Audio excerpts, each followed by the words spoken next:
have never seen a video nasty. I wouldn't. I have far too much. How can you judge on a video nasty? Oh, You've never seen one. Look, if somebody tells me, as we get these reports in from Europe, from America, and from this country, that a particular video nasty contains that, and that, I actually don't need to see visually what I know is in that film. I have never seen a video nasty.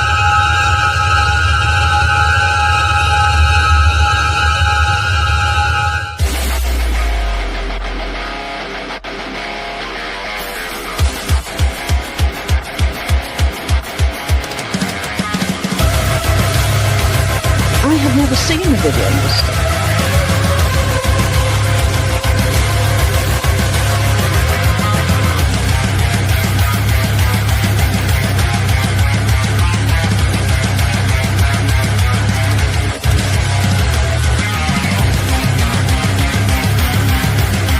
I have never seen a video nasty.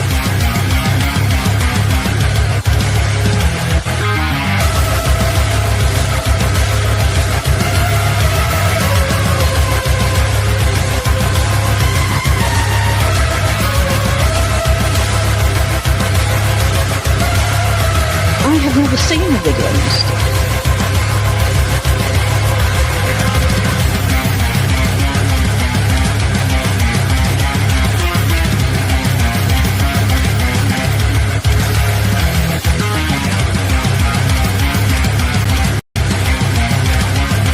I have never seen a video nasty.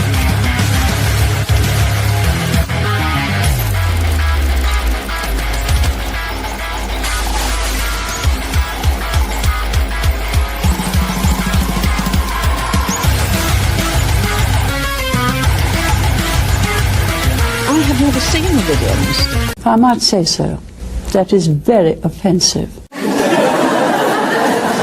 This! What do you think you're doing? This will crush your liver! We'll see about that!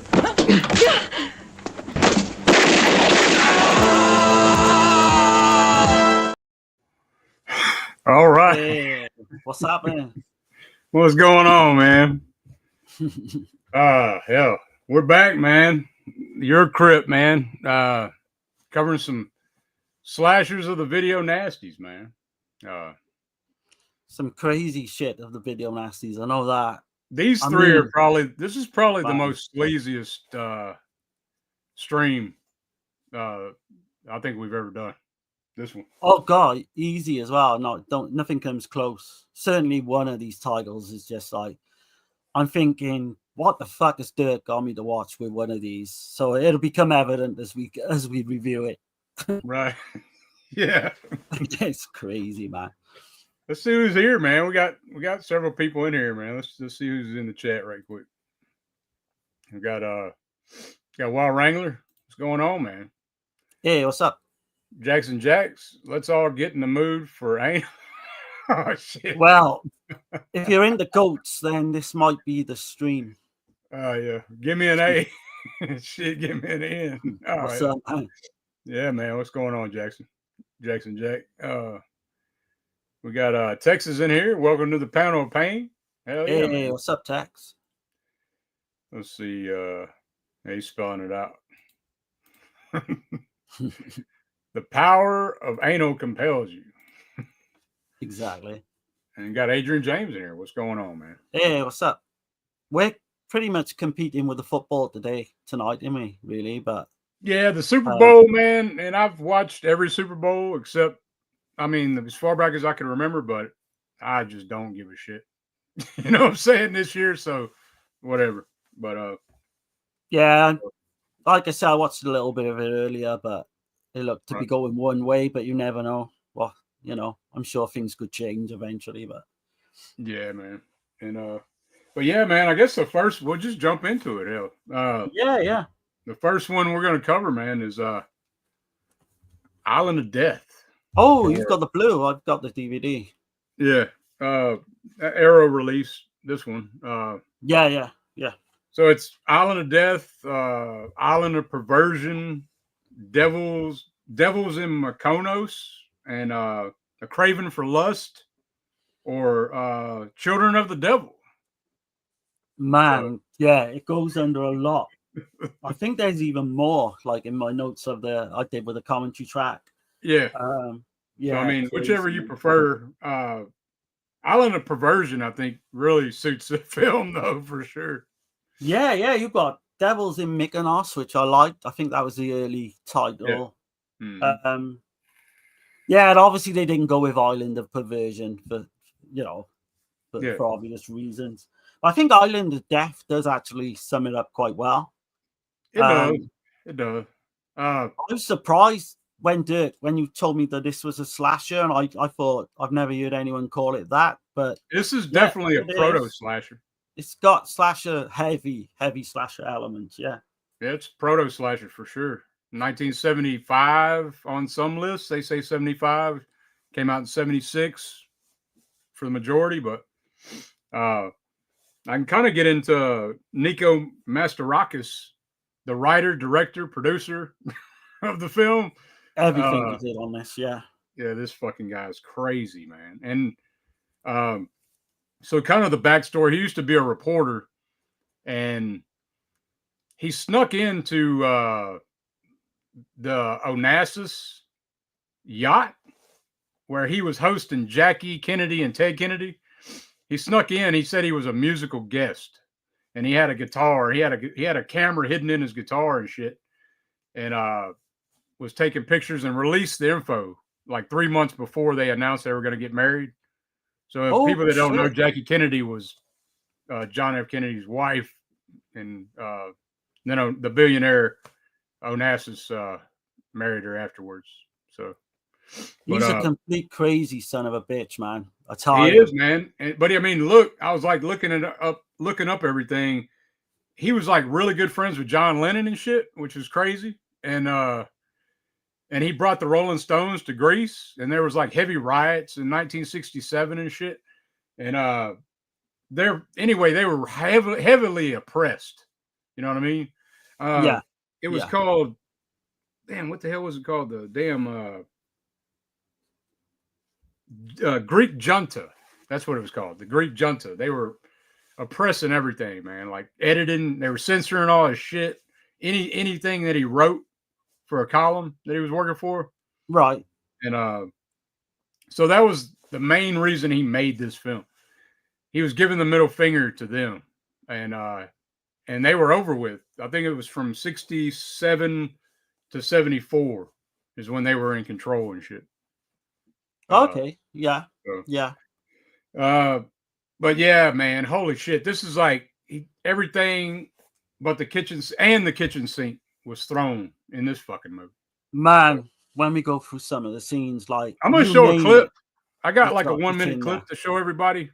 Yeah. And but let me see who's all. We got Fat Pig the Conqueror in here, man. What's going on? What's up, man? We got Dan Shine. What's going on? Shout out, guys. What's Looks up, like man? Another great show. Yeah, man. Appreciate you. Hell yeah.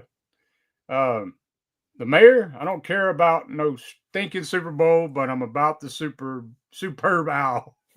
Hey, what's up, man? Okay. Yeah, what's going on, Mayor? But yeah, man. We got Robot House in here. Hey, what's up? What's going on, brother? I don't know if I've ever seen that one, but that's cool. You know? No, I don't think I've got seen Stacy that in here. Acres of Movies. Hello hey, and thanks. What's up? Have you chaps seen Yellow Jackets? No, I haven't. I've not, but I've heard a few things about it. Yeah. Right. Well, man, I'm gonna show a clip of Island of Death, man, and I had to edit this a certain way because this shit gets a little kind of crazy, but here we go. Hello? Mother? Is that you, Christopher? Yes, Mother. And guess what I'm doing? I'm making love to Celia. Oh, my God. You disgust me, Christopher. You disgust me. Bitch. What's wrong? You take a look. She's making love to somebody. It's not her husband. She's a bitch. If I was a husband, I'd kill her. Well, you're not a husband. Come on, let's go. I'd kill her, you hear?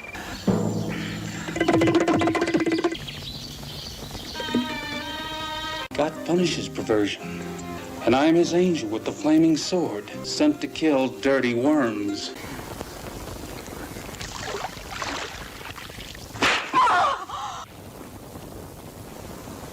Bastard. You hurt me. I'm sorry.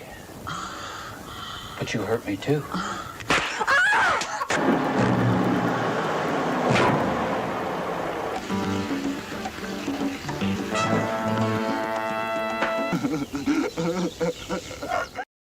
I might say so. That is very offensive.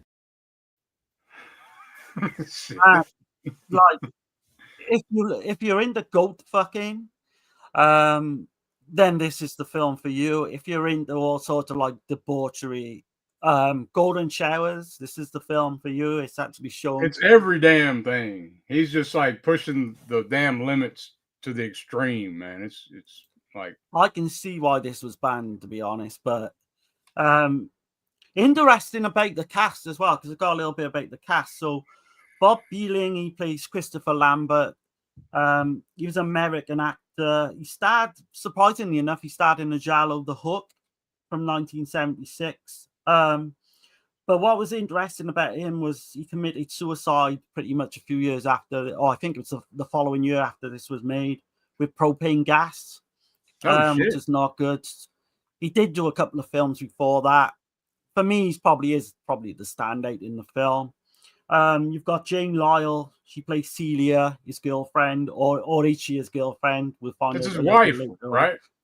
Yeah, I think it's supposed to be his wife at first, but then we find out the seedy shit as it gets on. Yeah, seedy shit. Yeah, they were both models, so they were both out in Greece modeling, and then they got kind of picked up that way. She went on to live in America. I don't think she's done any. I think she did one other film, and sadly, like last but not least, there's Jessica Dublin, who plays Patricia, the old woman. Yeah, man. She has got like a colorful history of films. Did you realize, right, the giallo films she starred in, right? I was looking at this and I was shocked, right? So you got Death Steps in the Dark, The Hook, Sex of the Witch, So Sweet, So Dead, which I couldn't remember her in. Yeah, because we did that fairly recently. Also in The Italian Connection. She was born in New York City. She worked through the 1970s right to the early 2000s. And she died at age 94.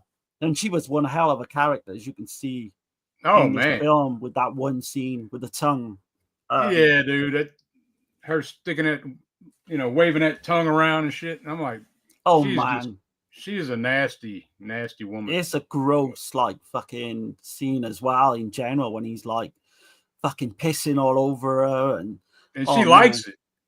Yeah, she's a bit shocked at first, but she ends up liking it. And then he's like, he gets all pissed off about it. And then he completely fucking freaks out. I know we're jumping the gun a little bit. But what do you think about the songs in this, man? They're just so fucking the director said he literally made the songs up like almost the same day, I think, as they were filming. I could believe it, but they're odd. One song just gets stuck in your mind, in your head all the time. Is it Destruction? Something? It's like, man, it's like some hippy dippy shit, man. Yeah, really. Yeah. It's and it plays out during because there's a gay scene as well where two gay men get pretty much this guy's out to crucify anything he feels a sexual perversion. It's ironic. He's the fucking sexual pervert in the whole film. Yeah.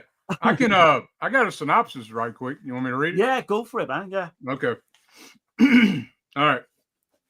So, a tale of twisted obsessions and sadistic murder disguised as a honeymoon. This seemingly normal couple arrives in the Greek paradise of Mykonos, but their picture-perfect vacation is a bloody rampage, hunting down anyone they consider sinful.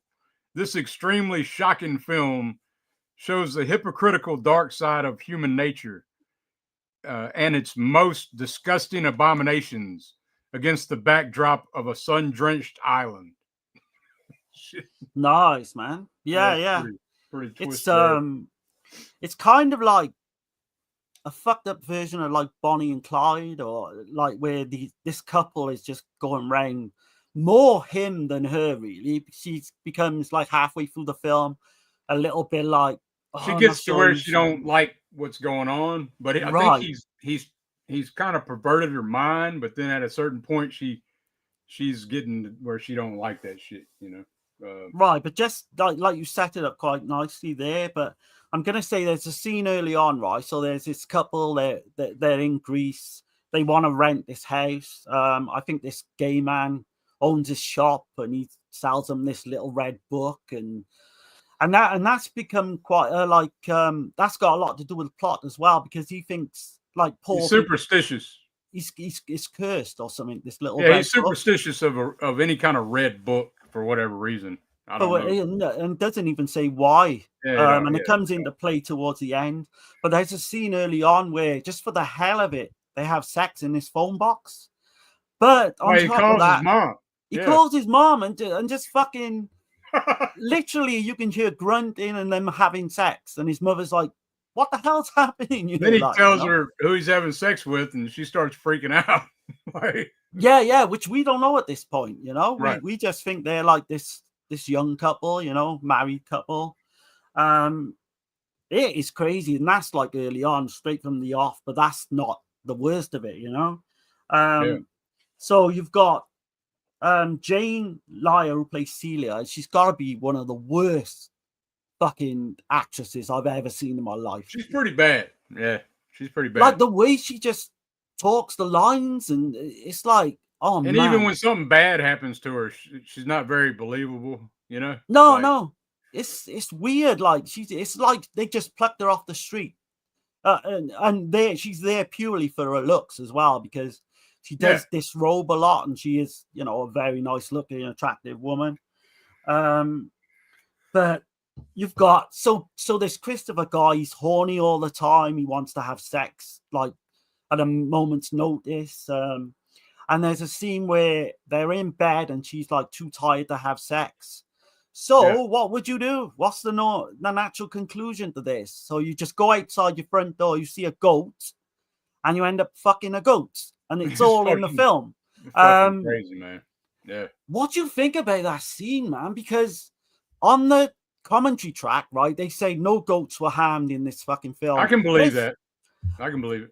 If you go back and look at it, it looks like that goat is in complete fucking agony at some point when they portraying it. Yeah, but I can believe that it wasn't harmed.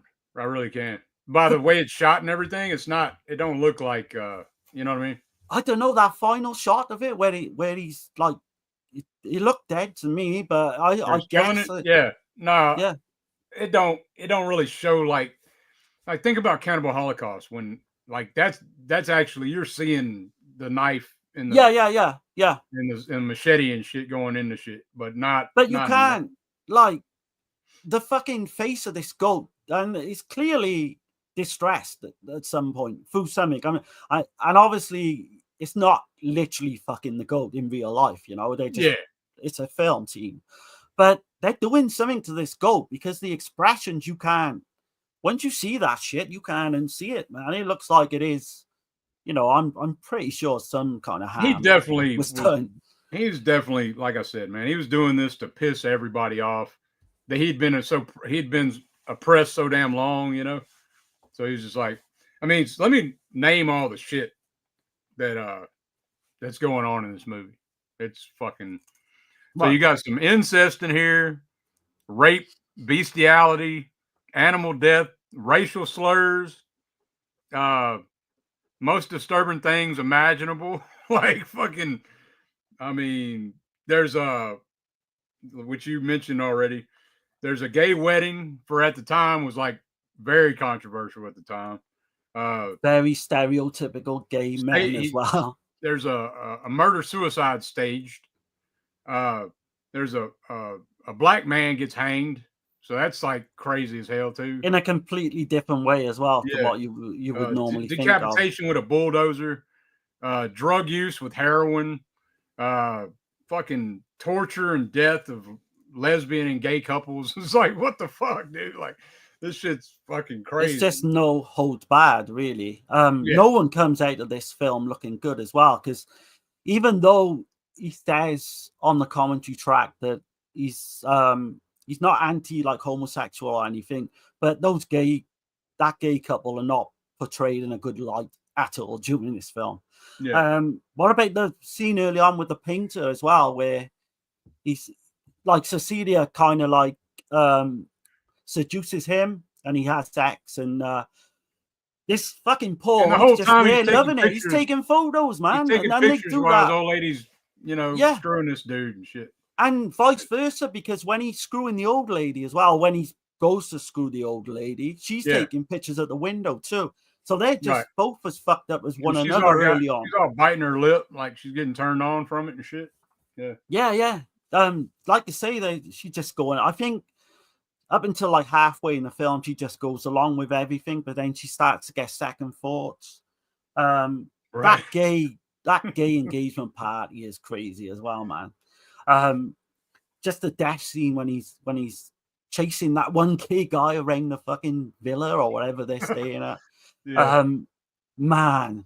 And you got he kills him by fucking sword as well, and you've got that song, haven't you, with the sword in the lyrics. He says that quote or whatever, talking about he's God's messenger with the sword, flame sword. Yeah. I don't know what the fuck he says, but it's fucking crazy. We got Russell in here, man, from Parts Unknown. What's up, man? Evening, Dirk and Darren in chat. How's everybody doing? What's going on, man? Oh, man, pretty good, man. Pretty good. Been a pretty good weekend. Not too bad. I need a much needed weekend. It's been a hell of a week for me. You've had got the mayor saying, is that blonde guy with the mustache and the goat the same guy from Cannibal Holocaust? I don't think so. No, it's not the same guy. No. Yeah. It's kind of weird because like later on in the film as well, two hippies show up and there's a rape scene in the bathroom, and they were just plucked. The director basically said they were just plucked off the street. That day, he's seen these two tourists, and I think they're kind of sleazy because the one grabs a cucumber, then he starts eating it, but he said they were exactly like that, and he just asked them there on the spot, do you want to appear in the film in the scene? And then they went full ahead with this kind of graphic, scene in the bathroom. There's lesbian sex too as well. Robot House is asking, you guys ever seen Corpse Mania? Yeah, I've seen it fairly recently. I've seen it a couple of times actually. It's like a Hong Kong giallo film. I was telling you about it. I haven't seen it. No, it's got some great kind of colors and visuals and that. It's like is that the one that's Argento-esque? Like yeah. Okay. Yeah, he uses the same filters I think that Argento uses. Okay. For sure. He also says his favorite band is the Mentors. Okay, I've never heard of them. Jim Stedman's in here. He says, "Hey guys, hope you're well." Yeah, man, doing pretty good. Hey, what's up, man? Pretty good. Hope you are too, man. Scratch Burno's in here. What's going on, man? Hey, what's up, Scratch? And let's see, the chat's blowing up, man. Let's see, we got Scratch says, "Hell yeah, I popped in at the right time." Goat poking. Shit. Oh man, you've got to see this film. Yeah. Fuck, man. I'm thinking, what the fuck's putting me through here, like watching this. But it's a video. I kind of warmed up to it. One we haven't covered. It's a slasher, proto slasher, I guess you'd say. But extremely exploitation. Beyond Sour Grounds, Island of Death might be the most repulsive of the video nasties, along with the Nazi exploitation films. I agree. I can't argue with that. I think it might be the worst, to be honest. Probably. Yeah. Yeah. Yeah. Let's see. Daniel Shine says, "Not covering Disney tonight." Yeah. Oh no. No. There's some iffy things in the next film as well, which we'll talk about. He says, Beyond Sour Ground says it might be the only movie where a dude just whips out his wiener and pees on a weird old lady. I'm sure maybe it's not the only one, but it's the only one I've fucking seen. That's the only one I can think of. Yeah. The mayor says the goat was probably ashamed of being in the movie. The goat was very religious. Honestly, when you see the expression of this goat's face, I couldn't get it out of my fucking mind. Like they're torturing the fucking thing or something. It's just strange. Yeah. That's a pretty young goat too, I think.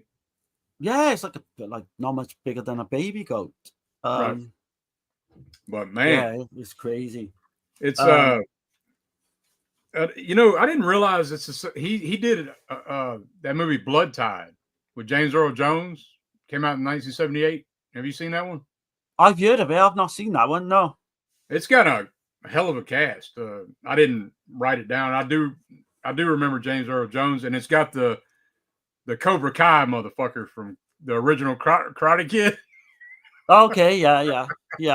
He's in that shit too, man. But I didn't realize he's worked with some good fucking actors and actresses. He worked with Kirstie Alley on a film called Blind Date. Right. He worked with Wings Hauser on The Wind, and he said that guy was a fucking crazy motherfucker. He said Wings Hauser was on drugs, and during the filming of that film, he beat the shit out of one of his brothers, I think it is, and he ended up in jail. And Mascaradis was just not happy with him at all, and even so much so that Wings Hauser, like, I'm going back when this commentary track, so it's a good 10 plus years, wrote him a letter saying he was sorry and all this shit. And Mascaradis just said, like, wrote back to him and just said, look, fuck it. Like, I don't like you. And, you fucking basically nearly ruined my film. But no, there's lesbian scenes with the barmaid in this as well. Fucking heroin, drug use. Heroin shooting lesbian. Yeah, heroin shooting up lesbian. Shooting up heroin, I should say. Oh, God, man. Just when you think, you think you're like kind of, it never lets up. But then you've got the black guy who's like investigating them. Yeah. He's literally hung up with rope. And they they just get in this helicopter, tie him to this helicopter. That's an airplane. Oh, yeah. You see the shitty dummy when it's flying around? Yeah, I was going to say, right? So he's fucking up, he's climbering, like hanging on for dear life. And then the long shots, you can see this dummy. And then they go back on the short shots and you can see him. He's obviously in some fucking studio somewhere. Oh, man, it's so funny. And the way he runs as well when the plane's taking off. But for some reason, this fucking guy, Paul, he can fly a plane. He can do what? Just as if he can just pick it up. Operate heavy machinery like fucking bulldozers. Yeah, do a bulldozer. It's fucking nuts, man. You got the whole Charles Manson style fucking songs in there as well. It just gives it this really weird vibe throughout. Yeah, and she mentions God, and he's like, "Don't bring God into this." Yeah.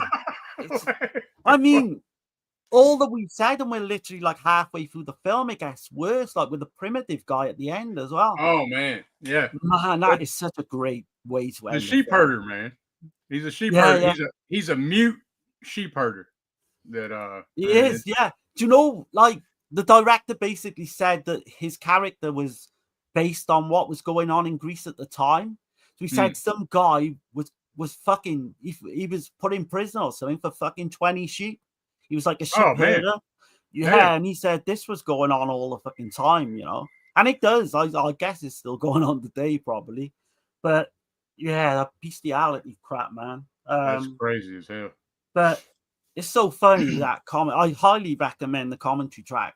I mean, it's a great release. It really is. If y'all want to check it out, like, I mean, I can't recommend this to everybody, but if you like foul, obscene, video nasty shit, I would say this might take the fucking top spot. How do you feel about that end scene though? Because I know we spoiled enough of it now to so this primitive comes into it. They kind of try to get away from the police. They go to this rural part of Greece, and they stumble upon this primitive guy, and he's like this, like you say, sheep herder, or whatever it is. Yeah. And he's just like this fucking caveman. He can't even speak. And he ends up, and she has some vision, doesn't she, early on, that this guy actually ends up killing, Paul, and ends up raping her. Right. Which comes true, which is weird. And then she kind of falls in love with this fucking, oh man, it's just so fucked up. Fucking twisted ass movie. It is so messed up, man. Yeah, yeah. But like, so I was looking, man. So it was heavily censored in the UK Yeah. when it got a release. It got a release in 2003, and it still was still had like 4 minutes cut out of the film when it got That was the released. VIPCO release, yeah. The Yeah. VIPCO release, and then Arrow put it out 2011. So completely Fully uncut as well, the Yeah. Arrow, which I was surprised. Right. This is worse than New York Ripper still don't have a release in the UK, right? No, you still can't get that fully uncut. Which that's insane because this is worse than New York Ripper, I think. There's still a few. Not many name mind, because Last Ace on the Left, I think I mentioned a couple of weeks ago, that's all them have been passed. But this was influenced by the Texas Chainsaw Massacre as well, he said. Not so much in the fact of the actual film's contents, but more to do with like he's seen Toby Hooper on a shoestring budget produce such a like infamous film. He wanted to do the same. That song I was on about, right? So it goes something like get the sword, destination, understanding. Once you get that in your head, man, and he made that up. He literally made that up on the spot. Like just I believe it, man. I mean, it don't sound like it took that very long to make. Like, holy but shit. It's catchy. I'll give you that. It is catchy. Let's see, the mayor says the goat. Did I read that already? Yeah. Okay. Yeah, I read that. Sorry. The goat does look ashamed in that one scene, I will say. Robot House sounds like my kind of party. Shit. Oh man, if you just wanna just sit down 90 minutes of complete fucking utter madness, and you don't get offended easily, then I'd say it's okay. Scratch says getting wild in Greece. No doubt, man. Of course, Mania is great, Dan said. Yeah. Cool. Eli Ross, attorney. If you could have a pizza with one director, who would it be and what kind of pizza? Oh, man. I'd say Sergio Martino, and it's got to be the original pizza pie from Italy. And it has to be, it has to have mozzarella and, I don't know, Italian sausage, I guess. Mine would be, it'd have to be Argento. And again, I don't think I would be completely, I wouldn't mind what fucking pizza he ordered, to be honest, as long as I got down to chat with him. That would be my pick. What about anchovies? Would you eat that shit? No, pineapple. I don't. No, can't be doing that. Stacy's asking, the goat was not hurt, I presume, in real life. Yeah, I don't think it was. They're saying that in the car. I disagree. I actually do think it was, but it don't look like it. The way it's shot, it just looks like it's held over. It's like a very short clip, and it's held over like a puddle of blood. You don't actually see. But why do you explain that expression in its face when it's being, it's supposed to be being raped, but it's obviously awake then. But how do you? Because it has got this expression of fear in its face. They could have just been grabbing it, holding it from the back or something. Possibly. I mean, you'd have to let people make their own minds up on that. But I actually think it was. But I don't know. I don't know. I believe the director though. I don't know. Maybe not. And this was at a time in the 70s, man, where like all this fucking shit was like Animal Farm was being made, where pretty much just bestiality for real in a film and stuff like that. So I wouldn't have thought, 4 years before Cannibal Holocaust, that they would have killed a goat. But I don't know. That's debatable, I suppose. Right. I suppose you've got to take the director's word for it, but I'm not convinced. Robot House says, what does a walrus have in common with Tupperware? Both are looking for a tight seal. Shit. The goat and Drag Me to Hell. No, the goat and Island of Death is what we're talking about. Man, please, people go back and give it a watch. Like, just, man. But be forewarned, man. This one right here is, it still holds up. The shock value definitely still holds up. Oh, it's entertaining from the minute it starts to the end. When we come into our ratings now, I can't rate this film highly, and I would be dubious to recommend this. You can only really recommend this to fucking people who would you recommend this for? I don't even know, man. Sickos like us, man. Sickos, maybe, Likes yeah. to watch yeah. exploitation. You like exploitation. You like fucking crazy shit off the rails. Fan of the video nasties, definitely. So Yeah, I wouldn't recommend this to somebody that has got like I'm trying to think of something. Well, you wouldn't want to be sat on a plane watching this with some fucking stranger next to you, put it that way. Or Yeah. Can you imagine some stranger walking into the room when you've got certain scenes on from this, like the fucking golden shower scene? And man, Yeah. it is just definitely not. It's nasty, I will say that. Yeah. Blood Tide is solid. Beyond Sour Ground says. Yeah. Okay. Yeah. Red. Wow. Say what now? Shit. Yeah. Acres of Movies says the Greek islands are not like this. You can't kill and do these things there freely, and there are not shepherds that are like that. There are pagan cults there, but not activities such as these depicted. Okay. He actually says that we're at the time, but I would imagine now. I don't know, but I imagine like you can't get away with shit now. So no, this guy did go to prison, like I mentioned earlier, for shagging like fucking 20 sheep. It's crazy, man. Stacey But he did have a good record though, didn't he? In terms of films. Have you seen Nightmare at Noon? No, I haven't. Sorry if I cut you off here, man. No, you're good. You're good. Stacey says the brother-sister team, how they do all this travel, they have a weird look and out of it demeanor as they crime again. Yeah. Yeah, it just gets completely fucked up the more and more it goes on.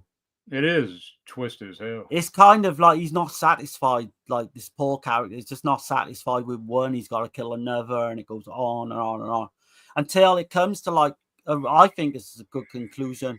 I mean, knowing that character, and when you watch the ending, I think most people would be like satisfied with that, to be honest. Let's see. Akers says it's a lot like an Itchy and Scratchy or Tom and Jerry or Spy versus Spy, the violence and lack of forethought regarding that. The mute shepherd was a strange one indeed. Definitely. And he is a real life kind of bad. He played the bad guy in all Greek films, apparently. So that, and if you look at his face, he looks, I mean, he's on the damn cover. Like, this ain't the original artwork. Let's see. This is the original artwork, and he looks like a scumbag, don't he? He looks menacing, doesn't he? Yeah. Yeah. Yeah. But I see my beautiful wife's in here, Tasha. I'm popping in to say hello to everyone and thank you for being here. Yeah. Hell yeah. And I take it you didn't show her this film. No, I told her about it. Oh, right. She's like, what the hell are y'all watching? I can imagine. She wouldn't watch this shit. Hell no. No. Let's see. Nick Horror, what's going on, y'all? What's happening, man? Hey, what's up, man? There's legit animal rape in Mountain of the Cannibal God. Someone needs to interview Sergio Martino about that. Oh, shit. Oh, shit. I've not seen. That's the one of the Martinos I've not seen. Right. I didn't know that. I only watch Island of Death around strangers. Yeah. Watch that shit at Thanksgiving, man. Around your family. Oh, man, if you want to empty a fucking room in like less than 30 seconds, just put this film on. I mean, it starts right out the gate. I'd say the first 10 minutes, there's some crazy shit going on. And it just gets worse as it goes. Right. I only watch Island. Oh, yeah, I read that. You could recommend the film to your local minister or priest. Yeah, definitely. Nightmare at Noon was interesting. I liked it. I like Wings Hazer in that one. I'm sold. Definitely need to track this down. Yeah, it's If you can't get all the Blu-ray that Dirk's got, I don't know if this is probably a little bit cheaper, but this is the DVD. But it's got the same extras, I believe, as Dirk's. Okay. Let's see. And we got Sean here. What's up? What's going on, man? Hey, what's up, man? Is Island of Death a slasher? So I would say it's a proto slasher, exploitation, definitely. I would say yeah, it's kind of a slasher. Yeah. it's Yeah. a proto slasher, I'd say, because it's in 70, 75, 76. So Yeah. Well, there's killing by sword. There's so if you could, it's got heavy slasher elements, even if you wouldn't say it's an egg. somebody gets killed with one of them damn hook. Yeah, like a scythe. Yeah. Yeah, scythe. That's what it was. But there's no kind of killer in a mask or anything. From the start. You know who? Yeah, there's no mystery to it. There kind of is. We kind of ruined it, I think. But fuck. I mean, there's one twist. Yeah, the people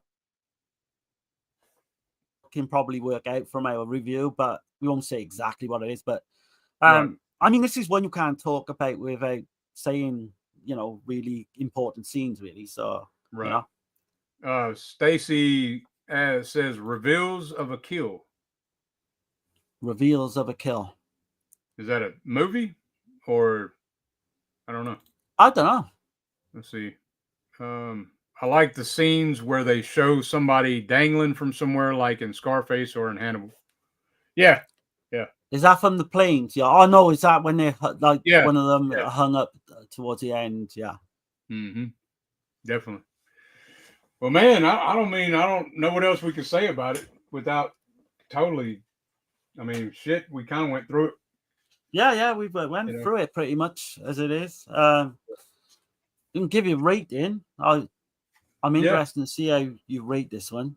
It's hard to rate it because as far as a rating, as far as the most obscene and disgusting video nasty, I mean it gets a 10 out of 10. But as far as a film goes, I'll probably give it a 6 out of 10, to be honest. So. Okay, so as a film goes, I would say 5 out of 10. In terms of entertainment, I'd give it like a 7 or an 8. It's not boring at all. Yeah, there's no boring. No. You're not gonna be bored. No. You're gonna be fucking shocked what you're watching. But you might be offended, but you're not gonna be fucking bored. That's one thing. Yeah. Yeah. Well, but, you know what I say. I mean, I'm offended by the easily offended. So exactly. Just go into it. Obviously, if you viewed the whole review we did, you kind of know if it's for you anyway. But I might say so. That is very offensive. Michael, but man, I guess we'll get into the next one, man, and that is going to be House on Straw Hill or Expose. Yeah. Or what's the other title? I think it's Trauma. Yeah. Like that. Like we ain't got enough fucking traumas, Especially in the 70s as well. There's quite a few traumas. Yeah, 78. Right. So I'm gonna go ahead and go with the clip, and then we'll get into it. Here we go.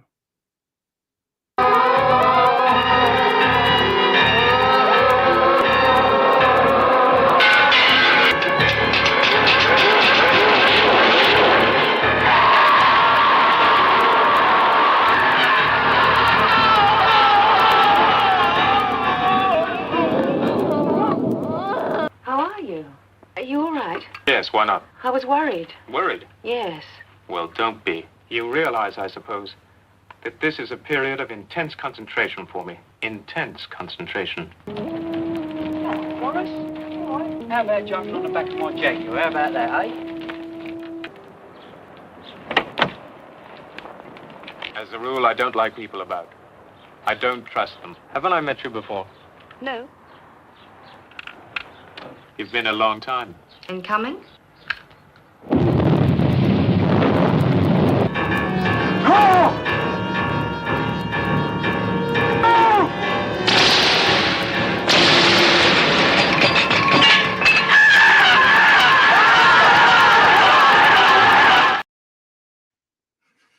Shit. I really dig this film, man. I don't know what it is about it. Like I've seen it like 3 times, and I don't know, man. I dig it a lot. I saw this like 20 years ago, and all I remembered was the one scene. But I'm glad I went back to it, man, because this is a really solid, very kind of different film to the first one. This is really serious and what have you. And I would say this is another fucking proto slasher of the Nasties. It is, yeah. This is more. I would say this is more of a slasher than the first one, to be honest. It's a slow burn, but it's here. I got a brief synopsis. I can read out right quick. Yeah. All right. Paul Martin, a well-to-do writer, has rented an old house in a rural English countryside for inspiration on his new book. He hires a secretary to type out every word. There's more to Linda than she appears as she slowly starts to take control of the household, teasing and rejecting Paul. His frustration leads to an unexpected truth that was hidden, but is revealed through a compulsive goal of complete destruction. Right. And, yeah. I don't know. It's man, like it's mood, atmosphere, it's slow burn, it's sleazy as shit. And you got the actress name. She was like a porn star, I believe, right?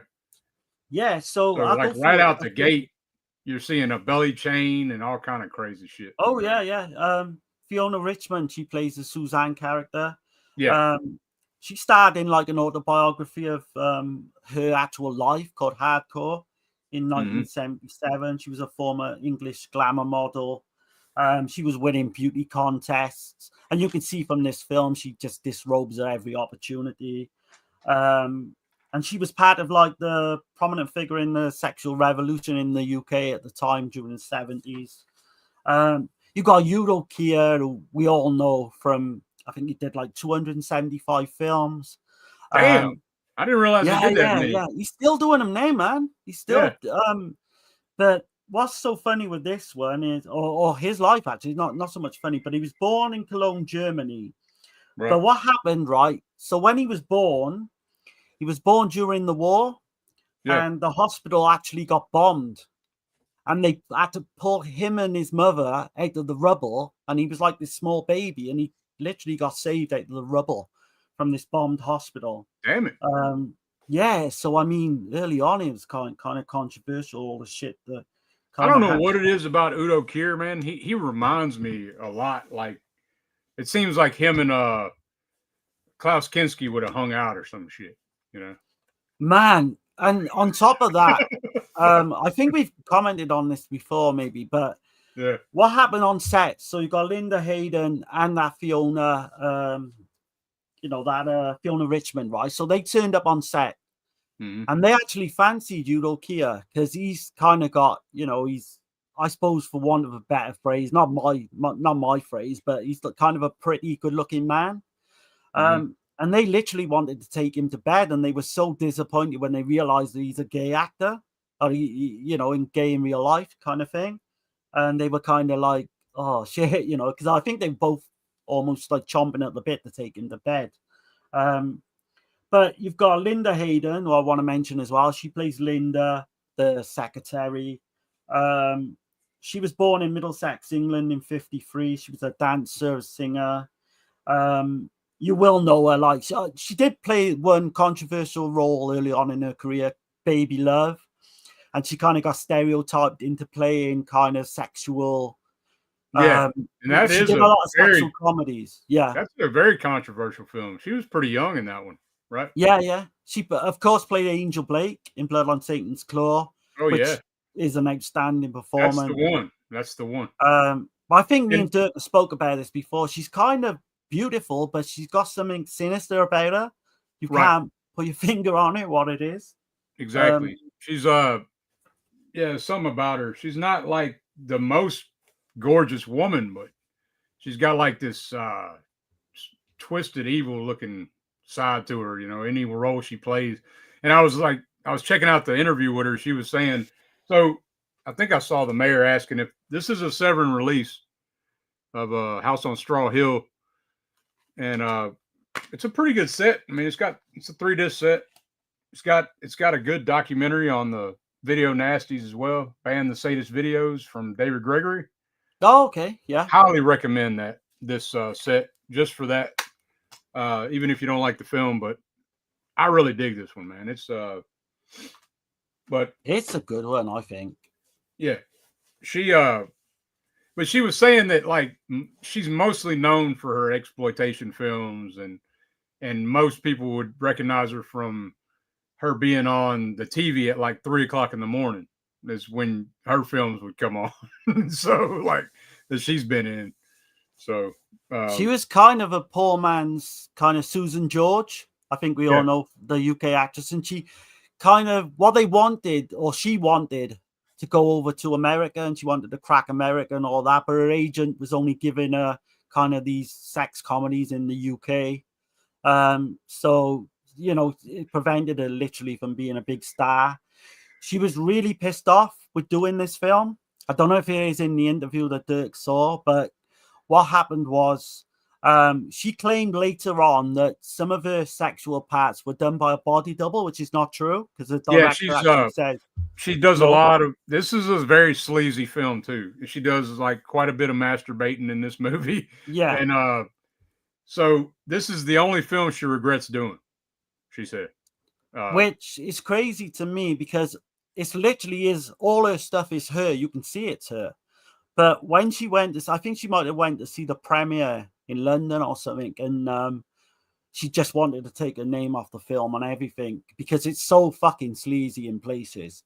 But all the films that she's done, think about it, man. Like Blood on Satan's Claw, but she's ashamed of this one. So I was like, I don't get that at all. Yeah. I don't. It makes me wonder. I mean, did something happen on set, or like you just never know.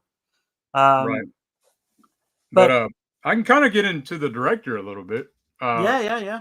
James Canelm Clark. He was originally a musician and an author. His dad was a musician. Cyril Clark. So he started writing music at like age 18 for Michael Darlow's film These People. All These People. That's the name of it. Went on to do scores for a lot of television shit in the UK. Yeah. And for Angela Television, do you recognize that? Angela, no. Anglia. Oh, Anglia, yeah, that's a region, yeah. So he did a lot of scores for those, and he was on one show that was very popular in '67 called Man Alive. Okay, I've heard of that. Yeah. And it got like all kind of awards and shit. And then he went on and set up a Norfolk International Pictures in London for the international market. And right, yeah.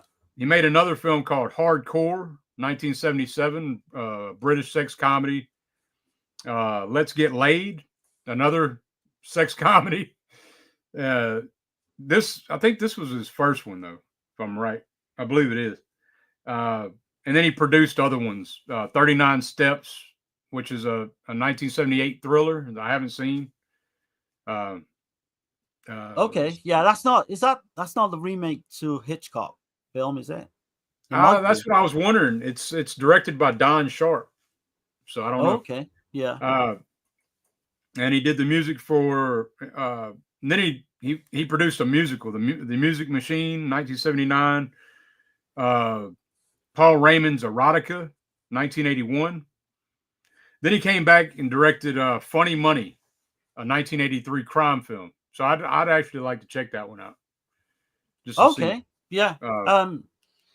He's kind of like, if you listen to the commentary track, he's kind of like well-to-do. He talks kind of quite posh, and she didn't like him though. Linda Hayden couldn't stand him, or right, or the producer, yeah, as well, yeah.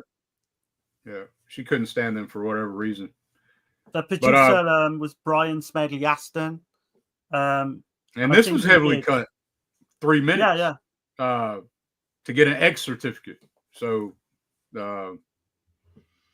let's see. The uncut version was banned in the UK after the Video Recordings Act in 1984. I think Severin has the true uncut. Is the only one that I know of. Well, they say on the commentary track the full uncut version is like 81 minutes, but this is like 84, wasn't it? So yeah. Right. So I this think is the Severn, because definitive. when you start to watch this, you're gonna notice when you watch it, the film's gonna like the negatives were damaged somewhat, and Right. it gives you like a brief summary of what happened. That this was projected so much that so much light went through it that it kind of looks discolored, but I think it looks good. I mean, it kind of adds to the charm of the film to me. So it don't Oh really yeah, bother it's me. got this really dark kind of edge to this film. Certainly, when we come on to some of the scenes, Yeah. there's one, and I did look into the rubber gloves thing, which the director actually said that just happened. They had no reason why he uses rubber gloves in, because what he does during some of the sex scenes is EuroCrypt's character, he'll put on these rubber gloves, and it's not mentioned anything in the film why he does this, but the I just director said he assumed didn't know.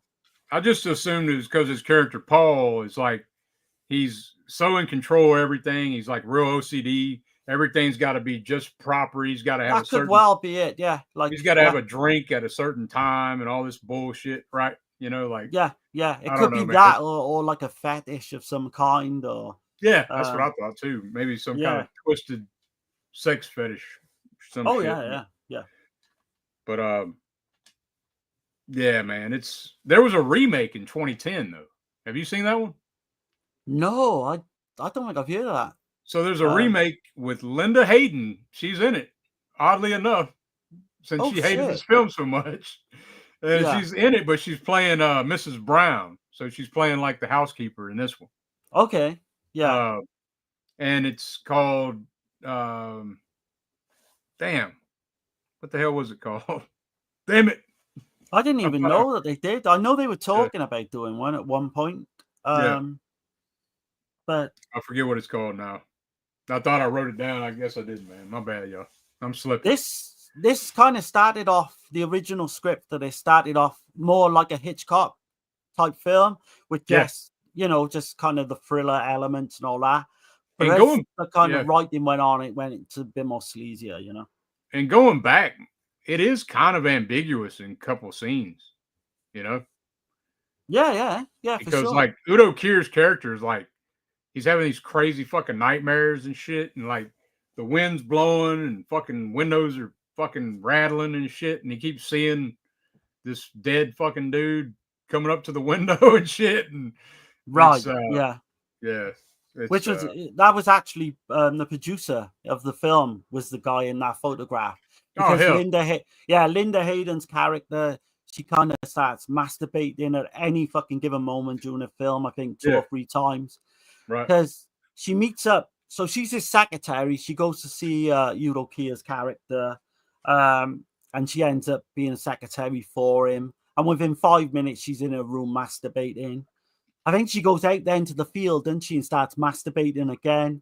Yeah, she just goes out into the straw field where like all this weed is or whatever, and starts. Oh yeah, and then you got the two hoodlums as well, haven't you?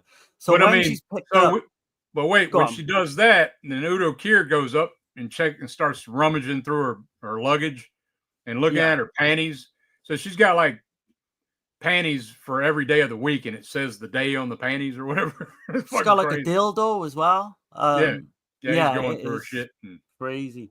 There's a great scene early on where he picks her up at the train station, and you've got these two hoodlums, right? So the one of them is Carl Heyman. He's a big UK comedy actor. Yeah. And he's like part of the rape scene in this. So it always kind of like bothered me anyway, because he is well known for playing this painter in this TV sitcom Brushstrokes in the UK. And his fellow guy, the fellow hoodlum as well, is a guy called Vic Armstrong. And what's interesting about him is he was second unit director for Spielberg. So he's the big thing, you know. And he did all the stunt coordinations on a lot of the big films, you know, all the way through like Hollywood, right up until, I don't know, like almost present day, I presume. So there's that. In terms of like this film, it's just so kind of brooding, isn't it? There's just I didn't like first time I watched it, I ain't gonna lie, I didn't figure it out. You know, like when you watch No, it the me, second, no. when you, of course, when you see it the second time, but you realize on the second watch, you're like, oh shit, I should have picked up on this and this and that, you know. But I think Yeah, it's yeah. I think it is rewatchable. I wouldn't say I probably wouldn't watch it every year, but I don't hate. I mean, I dig the movie quite a bit. Yeah. Like you say, I think the twist is pretty obvious. But if you just go into it and don't look too deeply when you first watch it, Yeah, it might come as a bit of a shock. I don't know, but it is me and weird Dirk have seen a lot. seeing Udo Kier being dubbed though, because you know he's got that German accent in most of his roles, and in this one he's got that British dub. Like Yeah. so, Him and the Suzanne character as well. Both of them were dubbed because the director actually said that was his big kind of regret. He would like to have had them do their own voices, right. but there's no way, Udo Kier could have.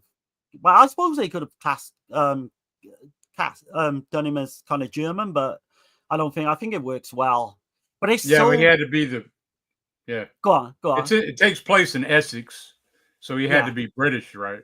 So right, yeah, and it's just performance in every film we see. It's just something about his performance is off. Just a weird son of a bitch. He's got a weird vibe, hasn't he? Yeah.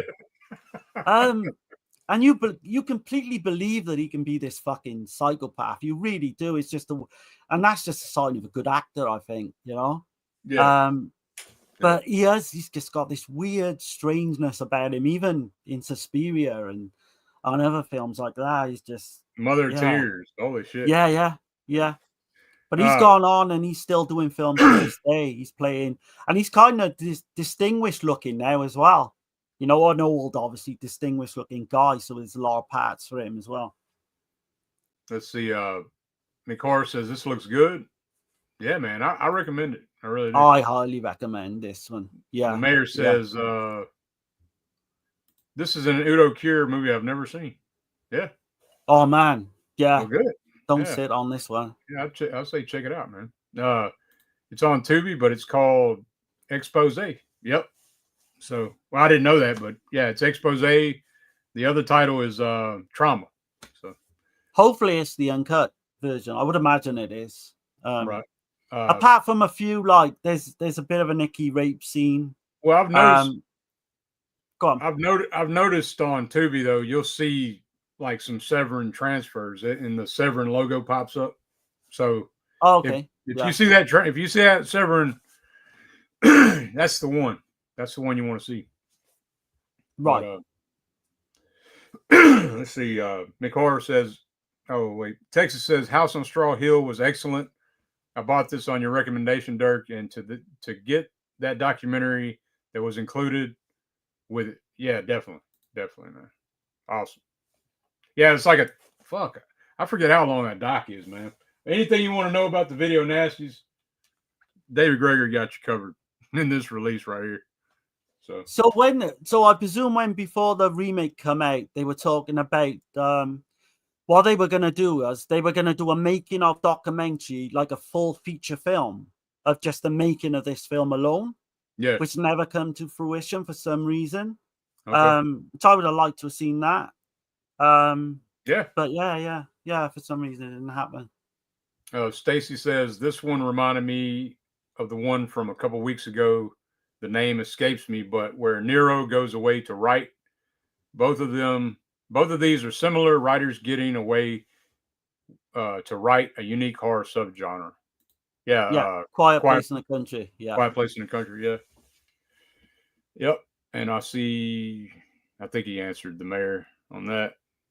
Yep. House on Straw Hill is the film. Let's see. Have to grab it in Excel. What I like about your program is a lot of these movies you discussed were on at friends' houses on small cinemas or a revival cinema. Film archivists would prefer not to keep these records for these.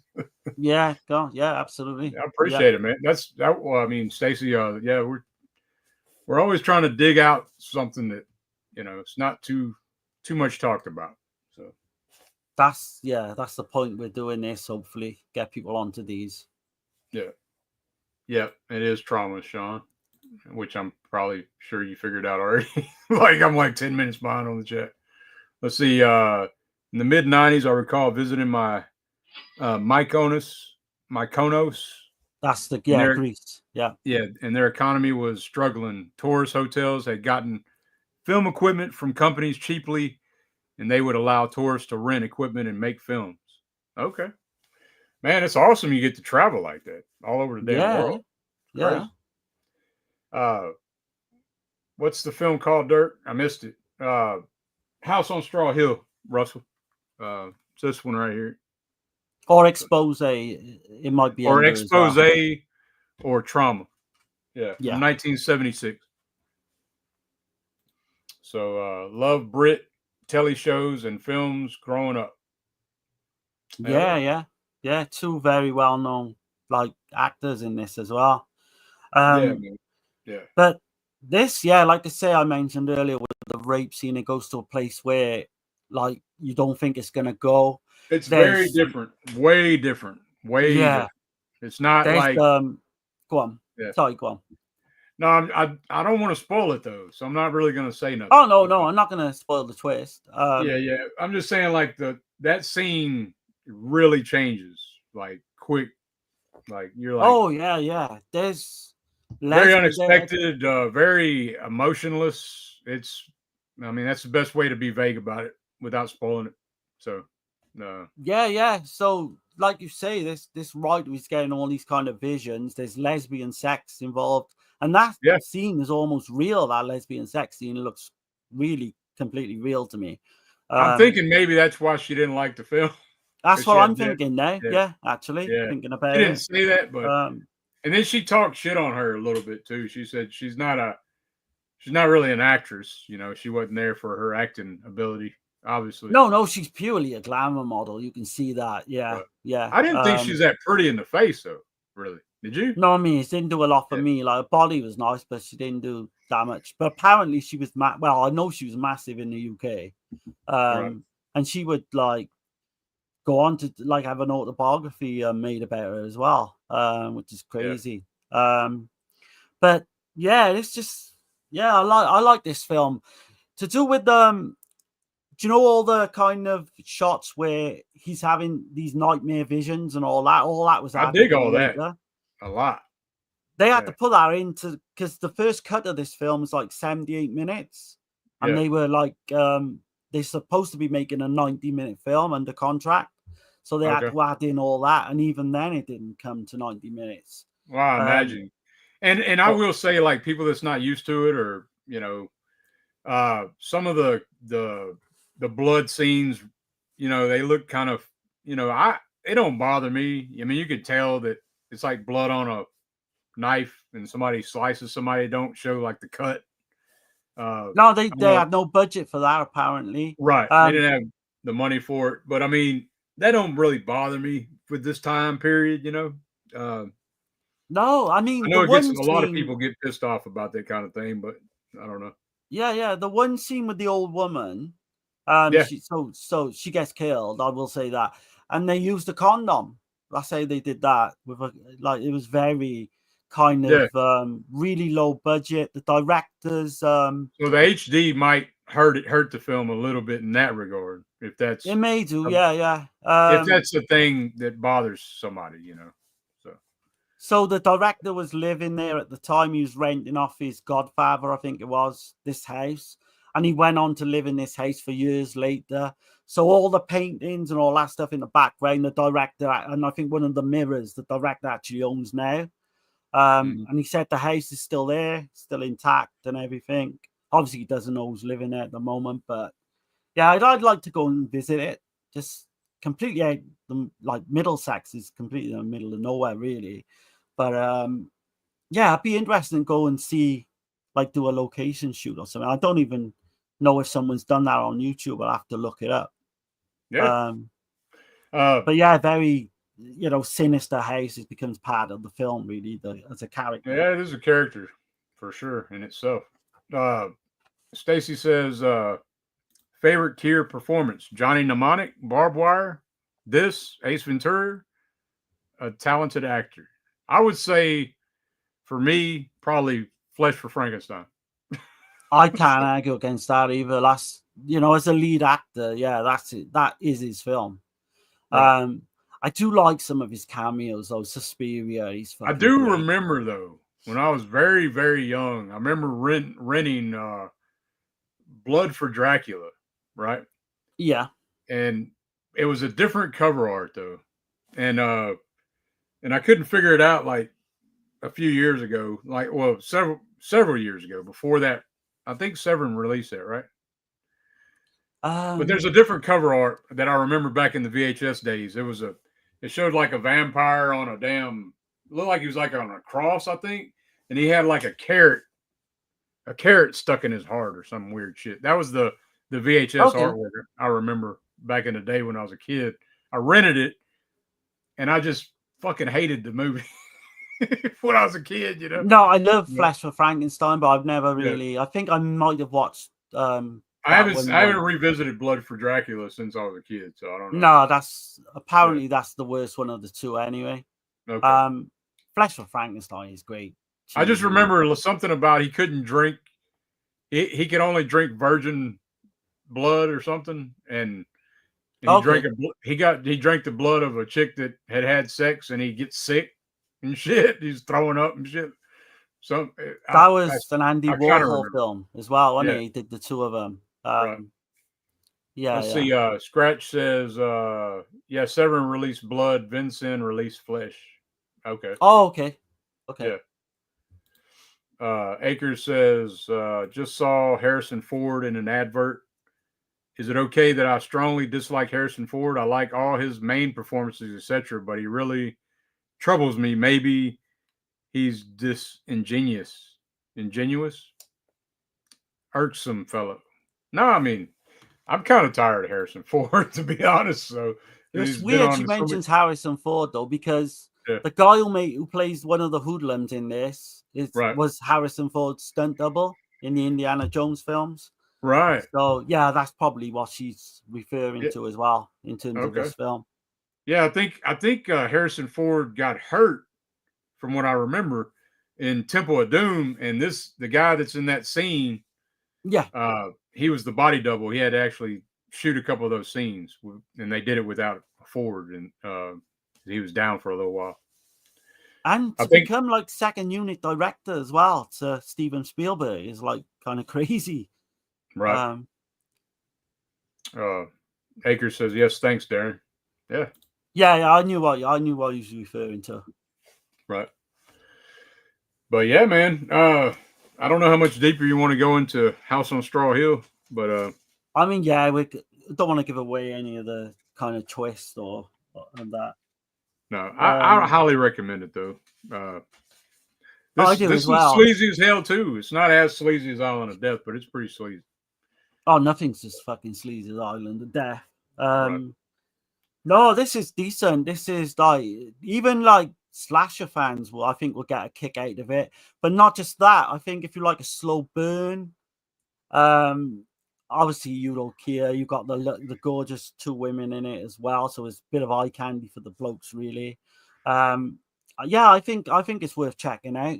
I hadn't seen it, like I said, for 20 years. I was like well happy that we. Because I remember talking to you about it a while back, and you wasn't big on it back then. No, I even sold like the VHS for like major money, like I'd say 7 years ago.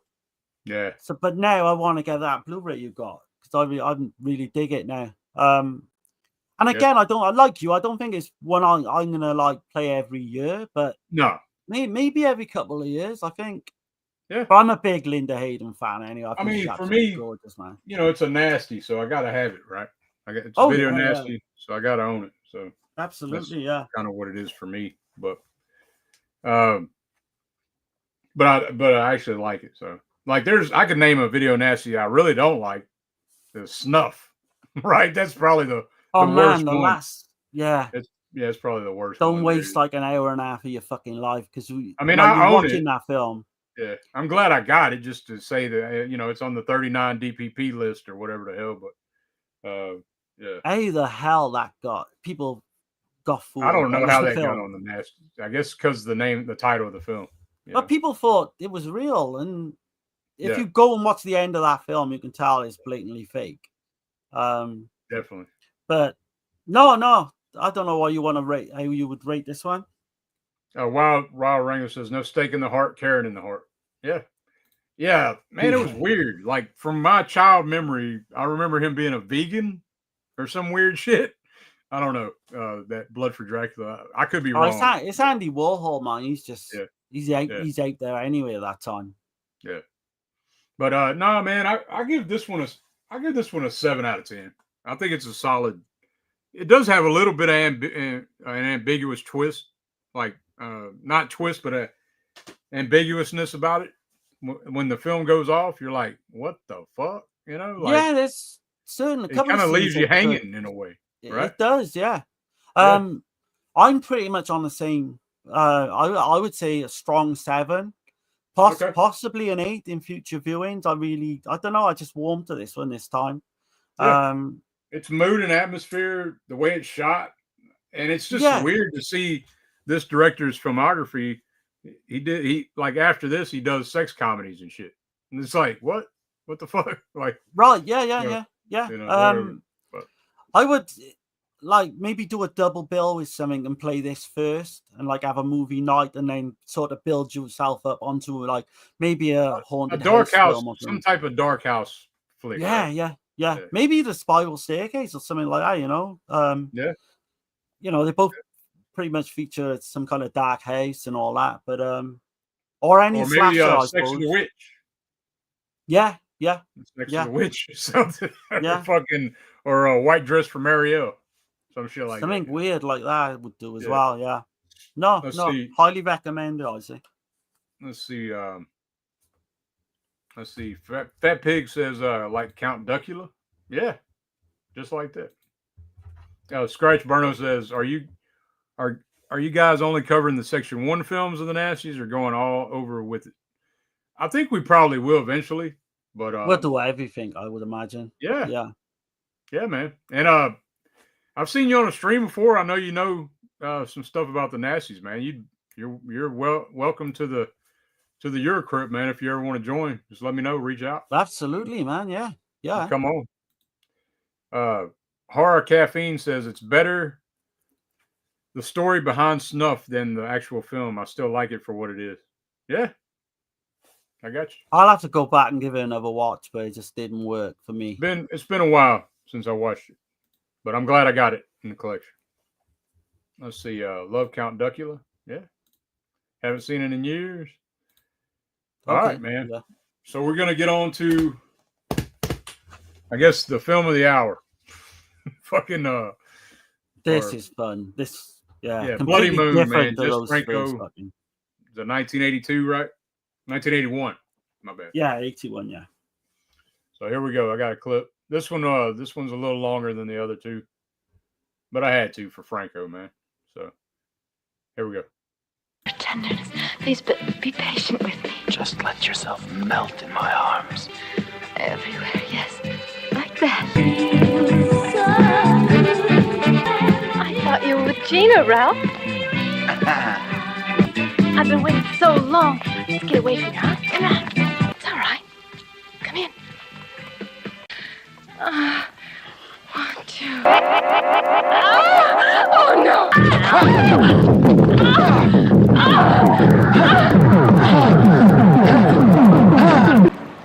You must be aware of the great responsibility you assume. Your brother stayed 5 years with us. Your brother needs to feel an atmosphere of love, warmth, and security, and so it's all up to you. That's not all. A girl in the very same bungalow was murdered brutally in her bed.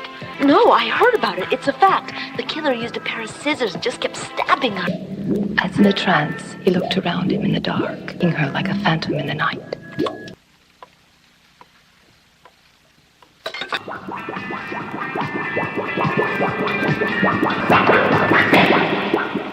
Now serve me, Antonio, with chocolate icing and watch me devour his body.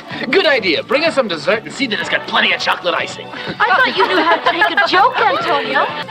Why did you get upset? I was only doing what you asked me. One great Latin lover thinks he can just sit there looking like God's gift to women, you lousy frog. Okay, here we go. It's the moment of truth, Inga. Shh, quiet, you'll hear us. Shh.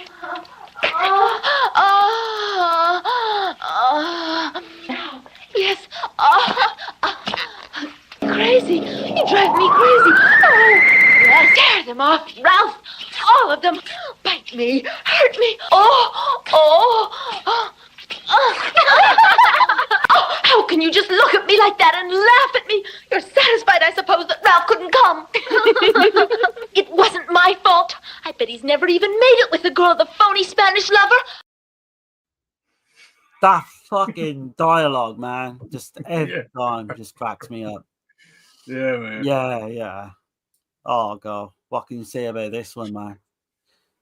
Yeah. Oh man, I got a synopsis, man. If y'all want me to read it. Yeah. I mean, I'm pretty sure most people probably seen Bloody Moon.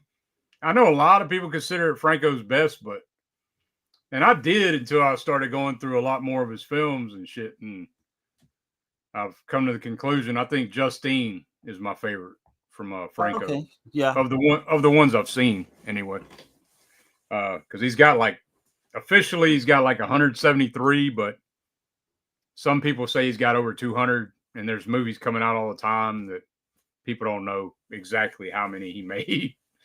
But so a disfigured man named Miguel fools a girl into having her think he's someone else. He's wearing a mask, a Mickey Mouse mask, and he tries to get it in, basically. And then, well, y'all saw the clip. Goes whacked out of his mind. He has to do 5 years in an institution.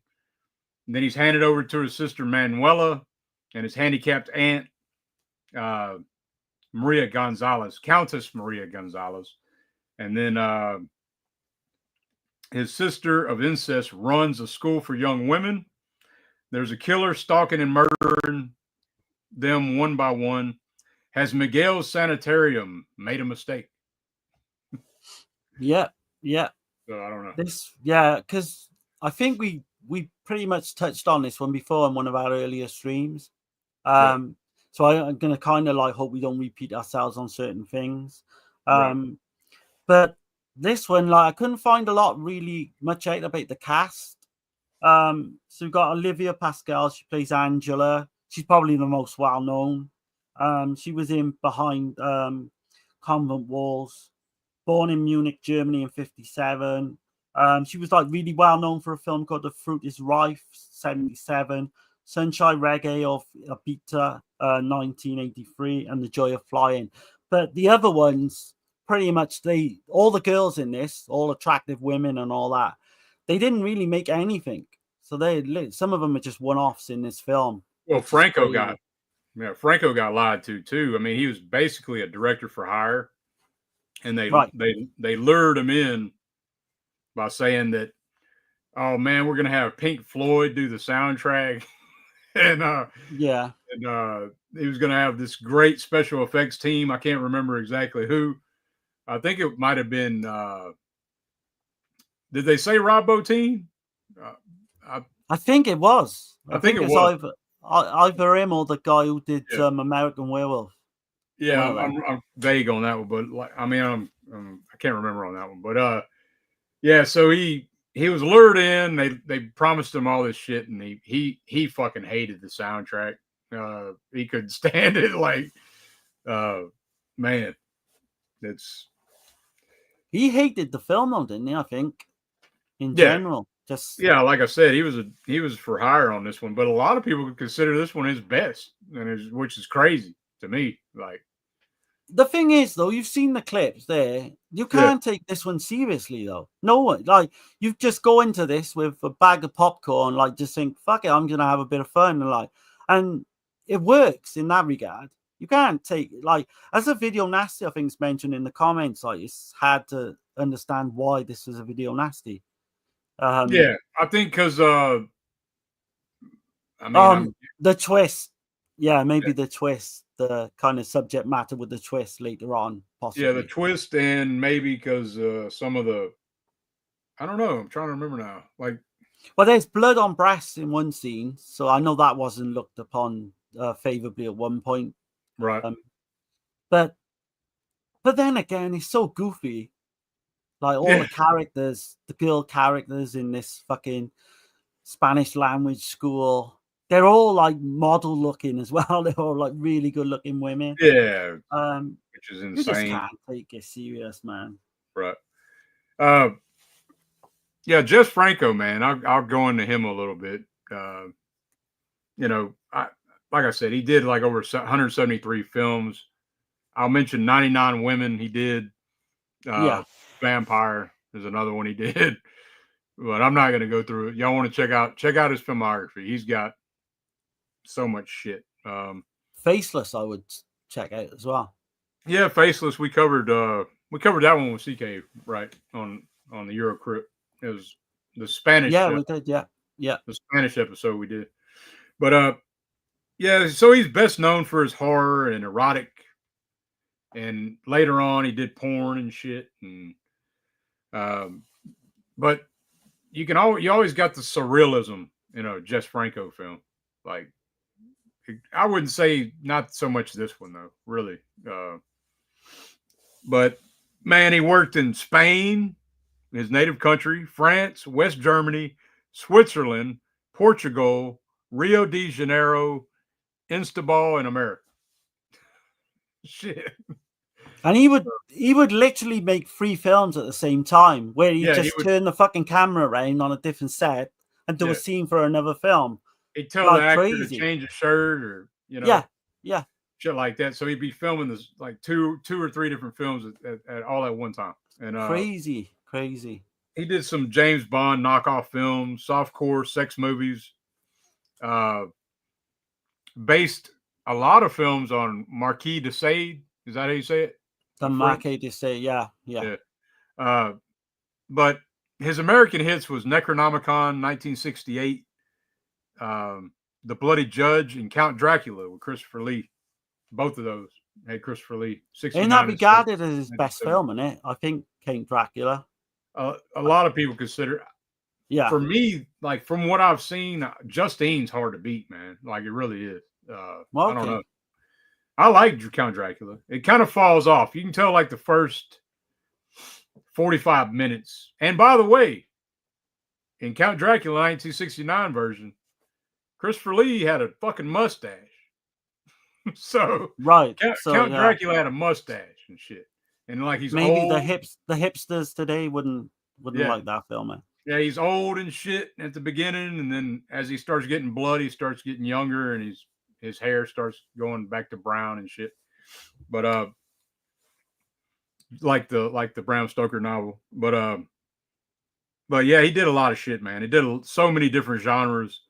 A lot of lesbian vampires, man. Like Gene Rowland. Gene Rowland. A lot of cannibalism, sexploitation, spy films, giallo, crime, sci-fi, historical, jungle adventures, nunsploitation, surgical horror. So the awful doctor, the awful Dr. Orloff is 1962. So that's like a lot like a Hammer type film. There's a ton of them as well in there. He did. Yeah, the Orloff films. He's known for the super close zoom, long takes on people's private parts and shit. You know, right? On vaginas. So he gets really in there with that lens. So, referred to as the European Ed Wood. But I think that's unfair, to be honest. A little unfair. I don't know, man. I dig him, man. And when Soledad Miranda, which I highly recommend, if y'all haven't seen Soledad Miranda, she hadn't done many films, but she died very young.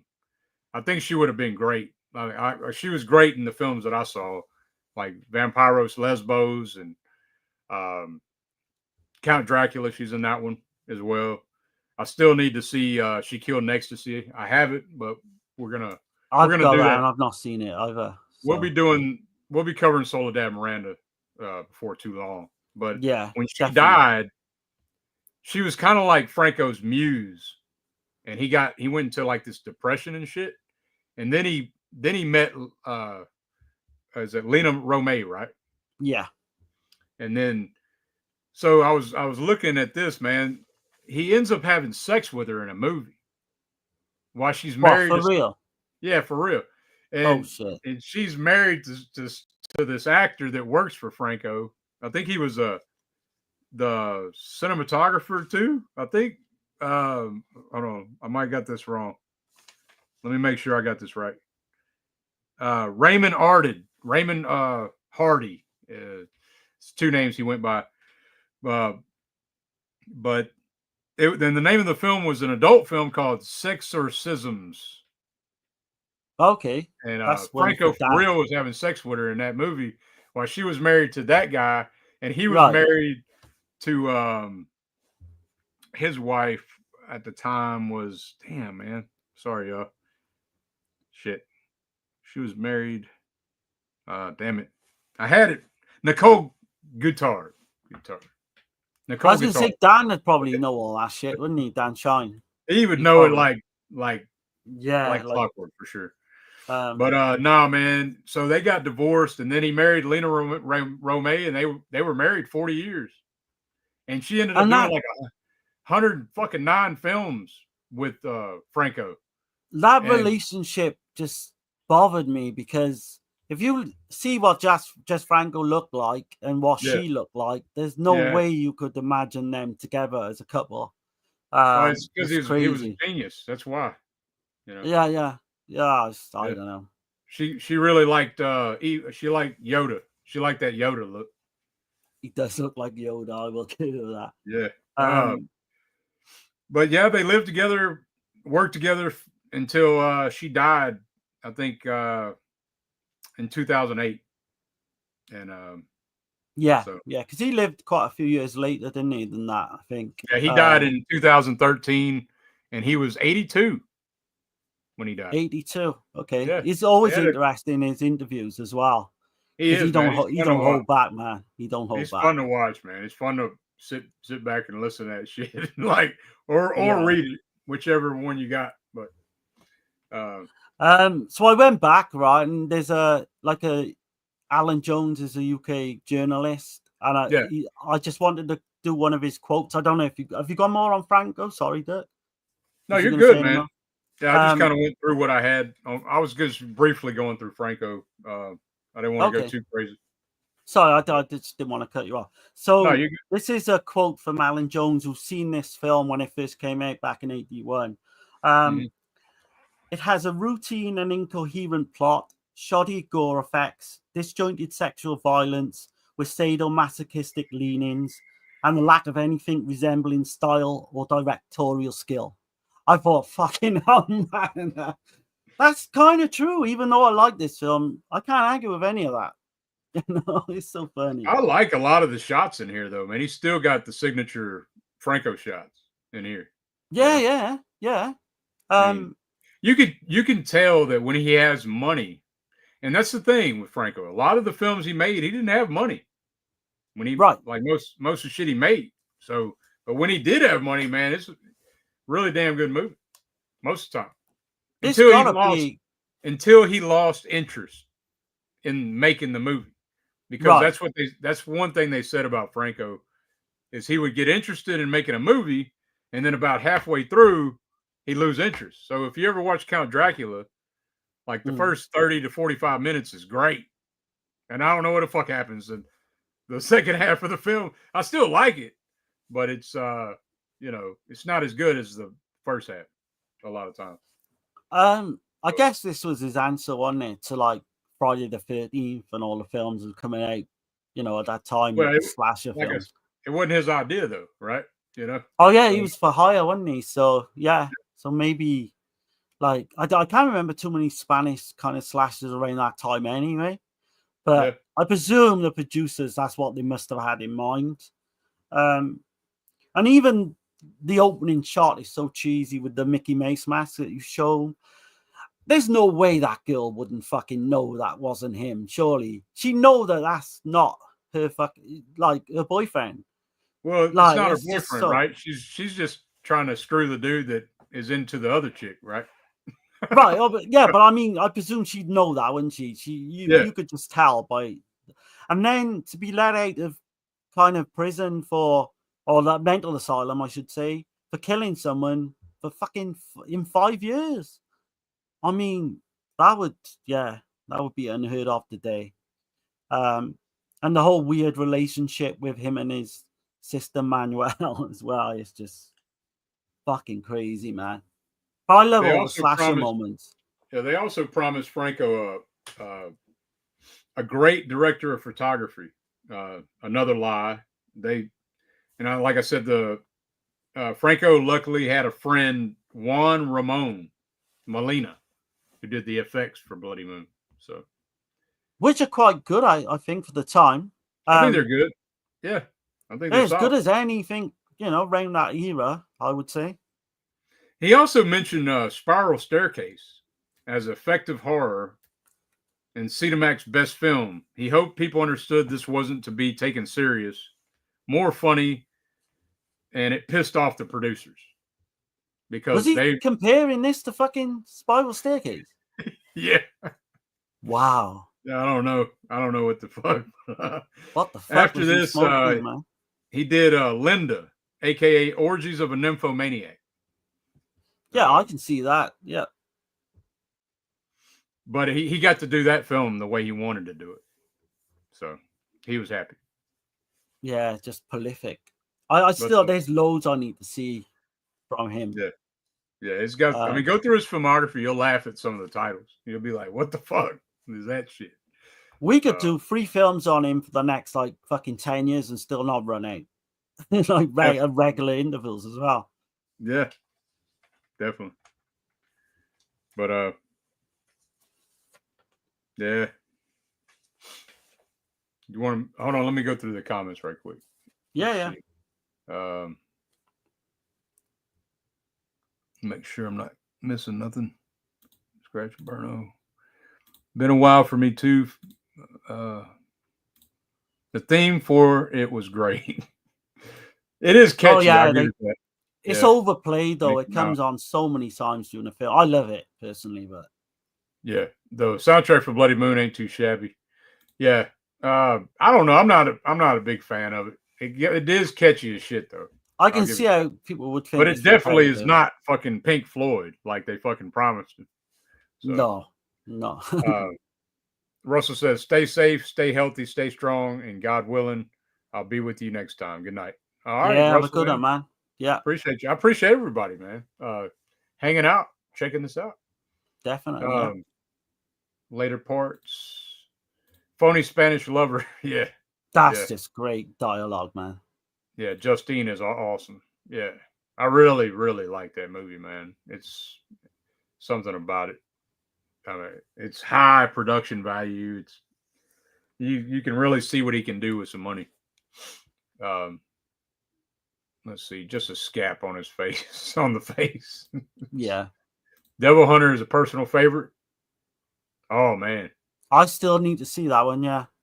That's the one with the guy with like ping pong balls and his fucking eyes on the cover. I think it is. I might be mixing that with the cannibal film. It is a cannibal film, I think. Yeah. Okay. Yeah, I don't know, man. I don't know. I think it's a video nasty as well. Yeah. It is. It is. He's kind of a Spanish Wynorski mixed with Abel Ferreira. I can see that kind of. Yeah, I can definitely see that. Yeah. Jim Wynorski. Oh shit. What's going on? Oh, Uncle Bill, man. Hey, Sphinx. Yeah, man. I wish I would have known about this one. Super interested in the video nasties. Okay, man. Oh shit, man. Yeah. Yeah. Yeah. I would have reached out if I'd have known. Yeah, definitely. We're gonna do some more though. We're gonna do some more nasties for sure. Yeah. We got quite a bit to cover. Let's see. Parts Unknown, Love Abel Films, Abel Ferreira. Hell yeah. I'm hit or miss with him, but yeah. Yeah. I appreciate everybody, man. Y'all, it's been awesome. Did you want to mention anything else about Bloody Moon? No, like I don't want to repeat because I know we did mention it on a couple of streams, at least one other stream and a podcast. But Yeah. no, just how crazy it is. Some of the scenes that you got, I just want to mention the disco scene as well, where it's just so you've got this guy and he's kind of God's gift to women, and they're all kind of flocking after him. I think it's Antonio, isn't it? Yeah, he's the guy. Antonio, yes. Is he a gardener or so? Yeah, he's a gardener to this big house. But Manuela, right? Yeah, I'm not And sure the if I asked Countess. you this. Yeah, the Countess. I'm not sure if I asked you this last time, but so the title's called Bloody Moon, right? And there's a few shots early on as well where this character, Manuela, I think the daughter, and she stares up at the moon like topless or naked. What's all that about? Is there something going on? I don't there know. that It's I like, missed? yeah, I know what you're talking about. I think though. I It's missed so, something or whatever. It's never mentioned. It's random never as said hell. why. It's just like Franco, like, hey, strip off and get over there, and Yeah, look and at we'll the call moon. it Bloody Moon. Yeah. Like, just for the hell of it, basically. Yeah, man. It's an odd No, scene. you I gotta don't love know. it though for all that Yeah. type of shit, man. Is it trying to insinuate the moon is Yeah. having an effect on her or some shit? I don't know, but yeah, but And there is animal violence in this one too, with a snake gets kind of like shears and cuts snake's head off, which you can tell is real, but I hate Right. snakes anyway, so it doesn't really bother I can't me. tell you how many snakes I've killed in my lifetime, to be honest. But Yeah. whatever. Yeah, it is what it is. But no, man. Yeah, I mean, I can't really go too much deeper on Bloody Moon, but No, I'd say just as a slasher fan, check it out, man. There's so much to like. You've even got that bald guy who turns up, don't you? And he's demented at one point. And I'm thinking to myself, what the fuck? And then he comes into it towards the end. But no, man. There's chainsaw fucking violence. There's loads in this as well. I can mention several names that Franco had though. Okay, so yeah. David Kuhn, Frank Holman, Clifford Brown, James P. Johnson. Yeah, it's just some of his pseudonyms, I guess. But aliases, yeah. Yeah. But what was that first one again? David Kuhn. David Kuhn. That's a weird name to call like an alias, isn't it? Yeah, it is pretty thrown man. But yeah, man, that's really all I got. Rest in peace, Jess Franco, man. 82 years old, had a long, great career. I guess a lot of people wouldn't think so, but it is what it is. I mean, he's another one like the first director. You'll always find something kind of interesting in his films, even if you don't like the whole film. Do you know what I mean? There's some kind of he throws himself in there as an actor, like so. Yeah, he does the Hitchcock kind of like does the Paul Nashy thing, right? Yeah. But they're so inept. All the films most of the films he's made is so inept that you gotta love just. Yeah, you just gotta love taking the piss out of them, just watching them for that kind of aspect, really. Right. Let's see. We got. Let's see. Oh yeah, Bloody Moon makes a great double feature with Pieces. Yeah, man, it's like the Spanish version. Well, I suppose Pieces is Spanish as well. So yeah. We got Synthetic in here. He says, "Hey guys, those dub dialogue scenes were pretty funny. I need to watch this one." Yeah. Hey, what's up, man? Yeah, I recommend this one. I think you dig it. You can't go wrong with this one, really. Russell says you can see Dracula Bela Lugosi in the mirror in Dracula OG. Okay. Let's see. The Sexorcist. Yeah. Let's see. Beyond Sour Grounds, Bloody Moon. Oh yeah, I read that one. Uncle Bill, you missed the Goat Grape. I would love to know if you've seen this film, actually, Uncle Bill. Yeah, Island Death. Yeah. I'd love to see his point of views on that. Russell says, "Love the Driller Killer, a cult classic." I think I like it more than Darren does. I've only seen it once and it bored the fucking pants off me. Yeah, I need to give it a proper go. Yeah. But I love Miss 45. I think that's a fucking great film. Bad Lieutenant is another one you I've definitely not seen, which I've heard really good things too. We have to do a show on Bad Lieutenant. Maybe throw in Taxi Driver with it. You know. Oh God, yeah. And then something else. We'll figure something out. But yeah, we're planning on definitely doing Taxi Driver. Let's see, Unhinged Roles, I guess, or some shit like that. You know. Yeah. Let's see. Robot House says, "Poor Snake. They're just trying to survive like all of us." Yeah. Right. Let's see. Thanks for subscribing, Whitney. Regardless, Campbell. Awesome. Appreciate you. James P. Johnson must have been one of his porno aliases. Yeah, it's weird, man. Yeah, right. Sent out saying, "Hey to everybody, what's going on?" Time to take another runner and say goodnight. Yeah, man. I appreciate everybody being here. Rest, man. Y'all hit the like button, whether you're on our channel or Dead Piss channel, or hit the like button on both of them. Subscribe to both of them if if you're not subscribed yet. If you're seeing this in the future, 20 years from now, hopefully we'll still be here. But hopefully.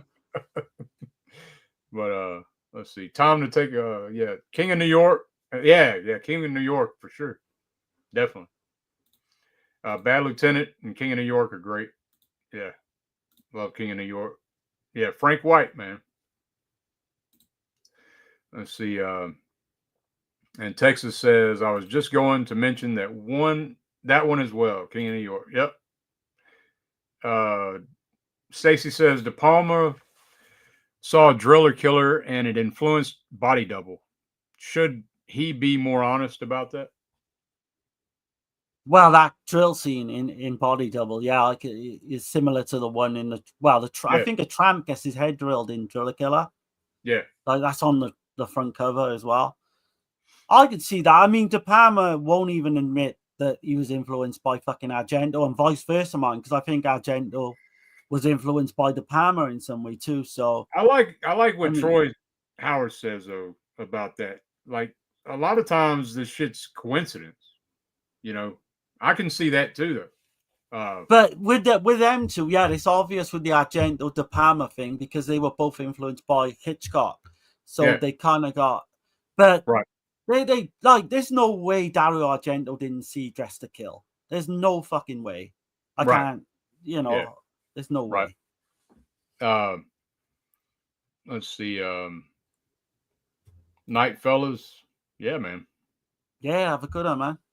Let's see. Love from gritty, grimy Knoxville, Tennessee. Hell yeah. I'm down here in North Louisiana, man. So y'all have a good one, man. Let's see. Stacy saying, would love to see you chaps discuss some of the best Italian sex comedies of Finech and others. Yeah, maybe. We've talked about Lucio Fulci one. Yeah. We talked about the eroticist, right? With the Fulci. Yeah. Finech is in that one. The Funeral with Abel is a classic. Okay. See you later, Wrangler. Wild Wrangler. Have a good one, man. De Palma is a famous cinema thief, but still like his stuff. Yeah. Oh man, to me, he's a master as well. He's not. I don't like him as much as Argento, but he's fucking not far behind for me. He's pretty damn good. Yeah. Yeah. Sure. Versatile as well. See. Fat Pig says, shoot, I got to run to the store while it's still open. Have a good one, y'all. Yeah, man. And I guess we're going to get out of here. I appreciate everybody again. We'll do some more. Maybe we'll get Uncle Bill on another one. Yeah, absolutely. I'm sure we'll do these every 2 or 3 months, maybe. Yeah. We'll figure something out. But we're going to get out of here, y'all, and appreciate it. Now, don't forget to do all the things, This. What do you think you're doing? This will crush your liver. I got enough. We'll see about that.